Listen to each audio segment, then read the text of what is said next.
आला रे बाबा, हा उन्हाळा आला. आता फेस टॅनिंग होणार, बॉडी टॅनिंग होणार, किती प्रॉब्लेम्सला फेस करावं लागणार.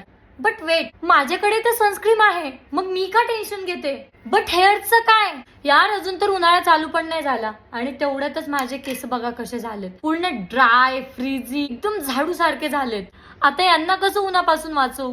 मी काय करते, पार्लर मध्ये जाते आणि एकदम मस्त ट्रीटमेंट घेते हेअर साठी, मग माझे एकदम सॉफ्ट सिल्की हेअर्स होणार. बट माझ्याकडे टाइम कुठे पार्लरला जायला, आणि मेन म्हणजे पैसे तरी आहे का. ती जादू झाली पाहिजे आणि या हेअर साठी मला एक सोपा उपाय भेटला पाहिजे. हे काय तर हा आहे रोजमेरी वॉटर स्प्रे. चला ट्राय करून बघूया. यूज करायला खूप सोपा आहे, बस हेअर्सवर स्प्रे करायचा आहे आणि मसाज करायची आहे. तुम्ही हा स्प्रे दिवसभर लावून ठेवू शकतात, कारण की हा स्प्रे नॉन स्टिकी आहे. तर हा spray hair fall, hair damage, rough hair, frizziness या सर्व प्रॉब्लेम्सला उपयोगी ठरतो. या उन्हाळ्यात आपल्या हेअर्स कडे पण लक्ष द्या, त्यांना ड्राय, फ्रीझी, रफ होण्यापासून वाचवूयात.